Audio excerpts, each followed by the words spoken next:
as early as 1944. I quote, "Instead of looking to disarmament and unpreparedness as a safeguard against war, a thoroughly discredited doctrine, let us try the opposite, full preparedness according to a continuing plan." The accidental president of the moment, Harry Truman, bought this notion. Although Truman campaigned in 1948 as an heir of Roosevelt's New Deal, he had a continuing plan. But how to impose it? The Republican leadership did not like the state to be the master of the country's economic life, while of the Democrats, only a few geopoliticians like Dean Acheson found thrilling the prospect of a military state to be justified in the name of a holy war against something called communism in general and Russia in particular. The fact that the Soviet Union was no military or economic threat to us was immaterial. They must seem to be threatening so that the continuing plan could be set in motion in order to create the national security state in which we have been living for the past 40 years. What is the national security state? Well, it began officially, but secretly, in January 1950. The National Security Council produced a blueprint for a new kind of country, unlike anything that the United States had ever known before. This document, known as NSC 68 for short, was declassified only in 1975, committed us and commits us to the following, at least at the beginning, initial programs. First, no negotiations ever with Russia. Doesn't that sound familiar? Second, develop the hydrogen bomb so that when the Russians finally develop an atomic bomb, we would still not have to deal with that enemy, without which no national security state would exist. After all, no military threat, no continuing military buildup. Third, a rapid buildup of conventional forces. Fourth, a large increase in taxes to pay for all this. Fifth, a mobilization of the entire American society to fight this terrible specter, hence General Electric spokesman Ronald Reagan and that wonderfully crazed Red Menace film that he did. Sixth, a strong alliance system directed by the United States, which became NATO. Seventh, to make the people of Russia our allies in this holy adventure, hence the justification of all sorts of secret services, in no way responsible to the Congress that funds them, and so in violation of the old Constitution. Needless to say, the blueprint, the continuing plan, was never openly discussed at the time. But one by one, the major political players of the two parties came around. The Republican Senator Vandenberg told Truman that if he really wanted all those weapons and all those taxes to pay for them, he'd better scare the hell out of the American people. Truman obliged, and so have all of his successors, except briefly Eisenhower, who in a belated fit of conscience at the end of his presidency warned us against the military-industrial complex that had by then established permanent control over all our lives. The cynicism of this coup d'etat was breathtaking.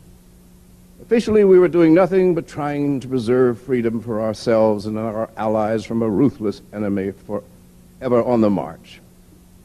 Actually, the real enemy, if that is the right word, was us for allowing our rulers to hijack our country, to impose military conscription unheard of in peacetime, to overthrow governments that did not please them, and finally to keep all but the very rich docile and jittery by opposing, as I know from personal experiences, income taxes that used to go as high as 90%. That's quite an achievement in a country 40 years officially at peace. Now, in any true discussion of the nature the national security state is promptly greeted with a list of Stalin's crimes against his own people and those of the satellite countries we allowed him to keep before we locked him up in the northern hemisphere and threw away the key. Meanwhile, in Asia, Douglas MacArthur was gallantly trying to change the ancient Japanese empire into a New England town meeting-style country, blissfully unaware that Washington had other plans. It is doubtful if MacArthur ever got to the point of the fact that he was being called a socialist by Senator Noland and others. So when we date from January 1950, the strict government control of our economy and the gradual erosion of our liberties, so that this strange new state could control as much as possible everyone everywhere in the economic interests of what is never, to put it tactfully, a very large group. Fortunately, all bad things must end. Our huge indebtedness has made the maintenance of the empire a nightmare. And the day that Japan stops buying our treasury bonds, the troops and missiles are all coming home to a highly restless population, to overdue understatement. Now, it's been my fate, or perhaps function, to give warnings long before the politicians and press are sometimes able to absorb them. After all, most of them are in place to give a rosy view of the national security state, and they give good value for their salaries. Since I'm not paid, I can ruminate and share my findings. I'm here today because of what I have just said, particularly now, Jim was quoting, in New York City at the Royal Theater on January 11th, 1986. I also passed on the news at that meeting the American empire had officially died the previous year when we became, after 71 years, a debtor nation, and the money power had gone from New York to Tokyo. I was predictably attacked by the press that serves the national security state. I was also attacked by those simple Jesus Christers who have been taught all their lives to fear and loathe communism, whatever it is. And I was also attacked by the not-so-simple Israel lobby, which never ceases to demonize the Soviet Union in order to make sure that half the federal revenue goes to defense, out of which the state of Israel, the lobby's sole preoccupation, is financed. I was promptly attacked by that small group of Israel firsters who call themselves neoconservatives, Leon, that I hated my country, they said, because I had criticized that national security state in which, like a prison, we have all been obliged to live and go broke for 40 years. I responded to my critics with characteristic sweetness and turned the other fist, as is my wont.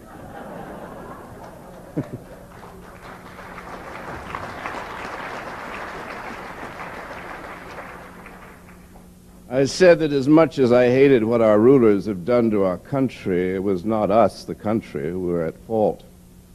I then added, as Jim quoted, that while we're on the subject of our respective homelands, I'm not so keen about yours, Midge, which is Israel.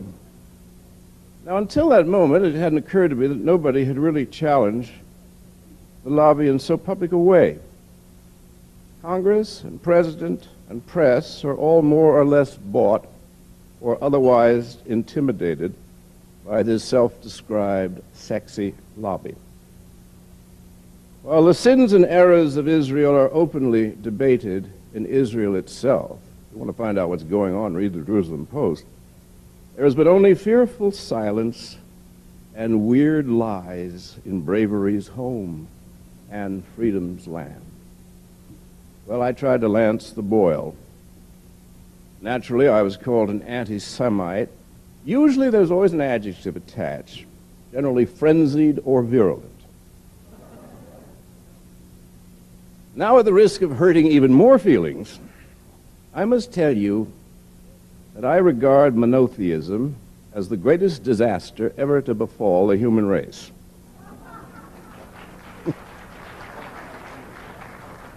I see no good in Judaism, Christianity, or Islam.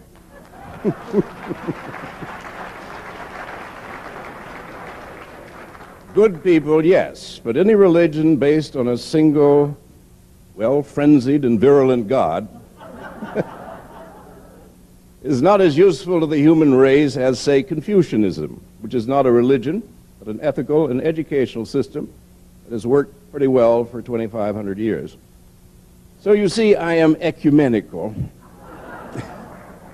in my dislike for the book. But like it or not, the book is there, and because of it, people die, and the world is in danger. Israel had the bad luck to be invented at a moment in history when the nation-state was going out of style. Those two clumsy empires, the Soviet Union and the United States, are both coming unstuck. Only by force can the Soviets control their Armenians and Muslims and Mongols. And only by force can we try to control a whole series of escalating race wars here at home, as well as the brisk occupation of the southern tier of the United States by those Hispanics from whom we stole their land in 1847.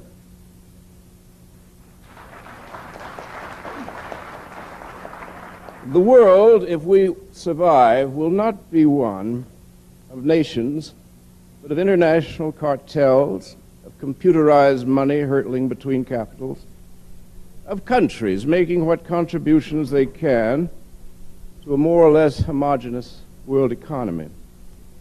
Simultaneously, armies and flags and centralized administrations will give way to a regionalism that is interdependent with everyone else on Earth. Is this possible? Well, Switzerland is a splendid, small-scale model of what the world could be. 4 languages, 4 races, 4 sets of superstitions about one another, all live most harmoniously in a small area where they make a fortune out of those of us who haven't learned that we are living in a post-national security world. The only other place that reminded me of Switzerland that had this kind of balance was Lebanon in 1960. When we finally stopped giving money to Israel, the money that Japan has so reluctantly lent us, peace will have to be made. If a cantonal system is set up, some areas of that part of the world will be Orthodox Jewish, others Shiite Muslim, others secular Jewish and or Muslim and or Christian. In any event, the great Bronze Age realtor in the sky will finally have to accept that none of those desirable rental properties between the Nile and the Euphrates can ever again include in the lease a discrimination clause.